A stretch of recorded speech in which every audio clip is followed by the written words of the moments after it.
ብሪታንያ በሰሜን ኢትዮጵያ ግጭት ለተቸገሩ ሰዎች 29 ሚሊዮን ፓውንድ እንደምትሰጥ ይፋ አደረገች።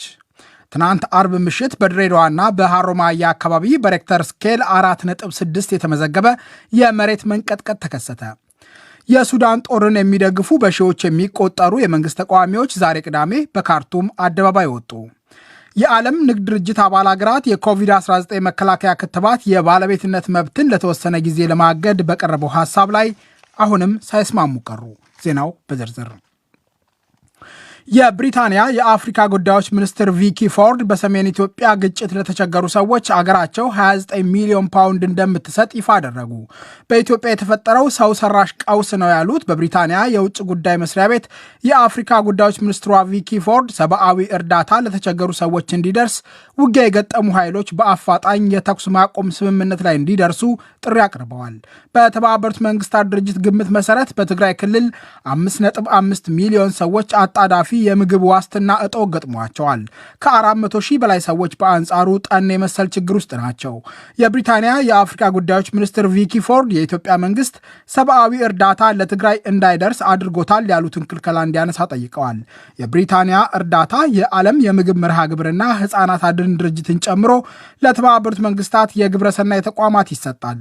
ብሪታንያ ለኢትዮጵያ ተጨማሪ እርዳታ መስጠቷን ይፋ ያደረገችው የዓመቱ የምግብ ቀን በመላው ዓለም ታስቦ ሲውል ነው።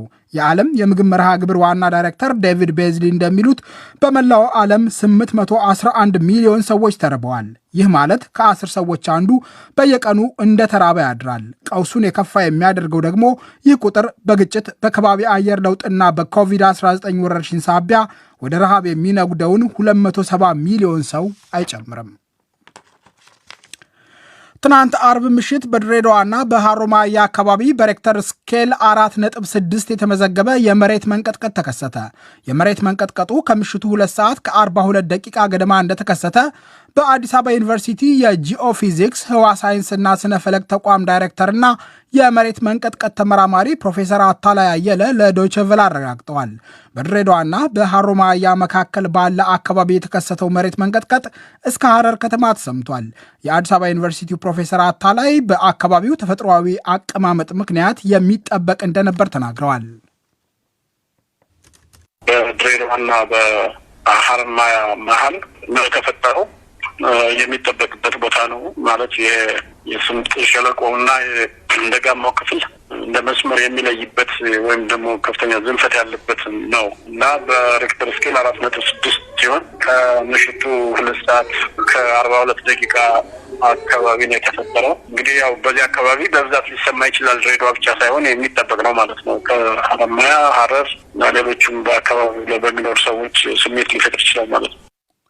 ከወራት በፊት በአካባቢው ተመሳሳይ የመሬት መንቀጥቀጥ ተከስቶ ነበር። እንዲህ አይነት ክስተት በሰው ሕይወትና በንብረት ላይ አደጋ ሊያስከትል እንደሚችል የተናገሩት ፕሮፌሰር አታላይ ጥንቃቄ ሊደረግ እንደሚገባ በድሬዳዋ የዶይቼ ቬለ ዘጋቢ ለሆነው መሳይ ተክሉ ተናግረዋል። የሱዳን ጦርን የሚደግፉ በሺዎች የሚቆጠሩ የመንግስት ተቃዋሚዎች ዛሬ ቅዳሜ በካርቱም አደባባይ ወጡ።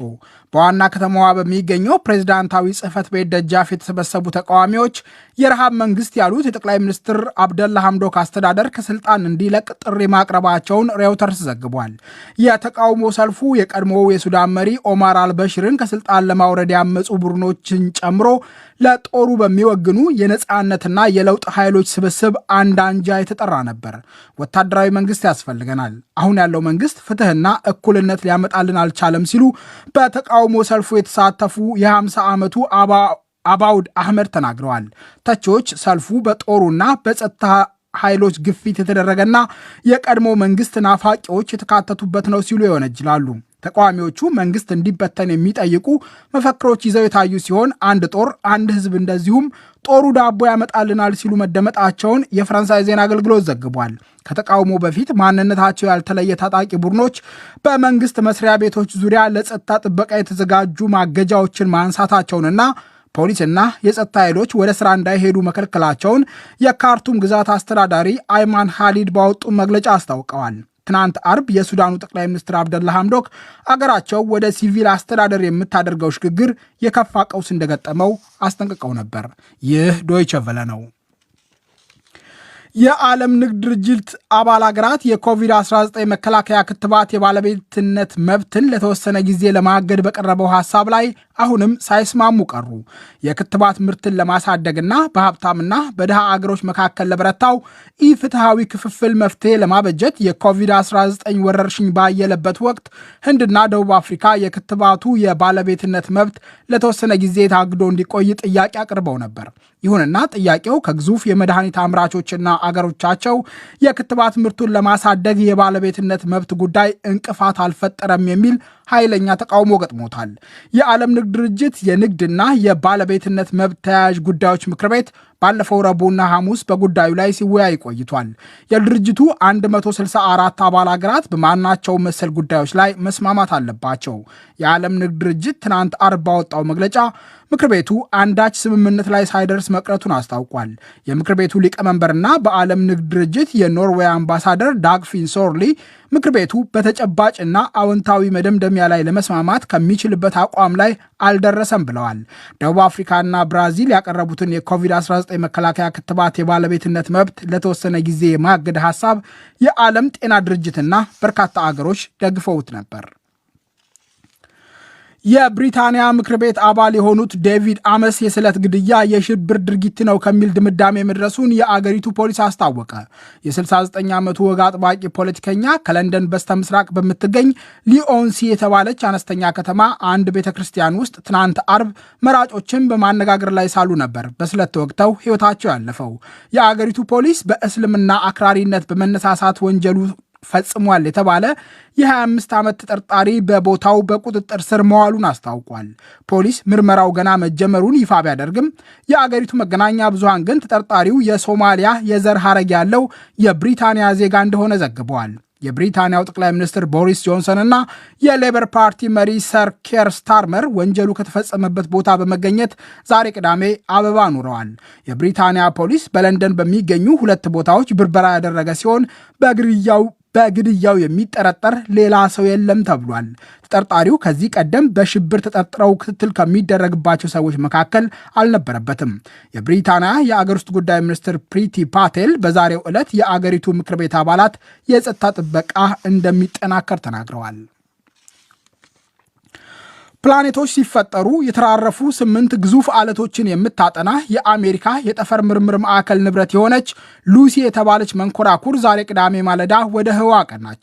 አትላስ 5 በተባለ ሮኬት ወደ ህዋ የተጓዘችው መንኮራኩር ምርምር 12 ዓመታት የሚዘልቅ ሲሆን በጉዞዋ 6.3 ቢሊዮን ኪሎ ሜትር ትሸፍናለች።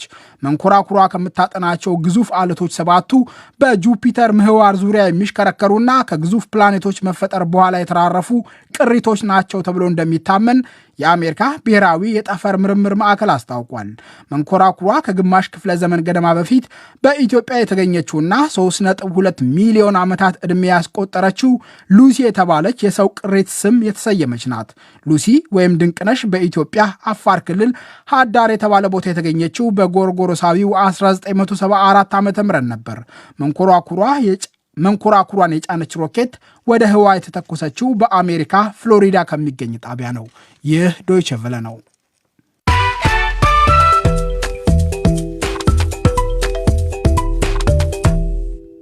ዜናውን ከማብቃታችን በፊት ዋና ዋናዎቹን በድጋሚ የብሪታንያ የአፍሪካ ጉዳዮች ሚኒስትር ቪኪ ፎርድ በሰሜን ኢትዮጵያ ግጭት ለተቸገሩ ሰዎች አገራቸው 29 ሚሊዮን ፓውንድ እንደምትሰጥ ይፋ አደረጉ።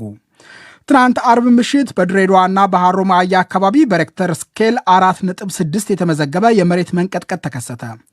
የሱዳን ጦርን የሚደግፉ በሺዎች የሚቆጠሩ የመንግስት ተቃዋሚዎች ዛሬ ቅዳሜ በካርቱም አደባባይ ወጡ።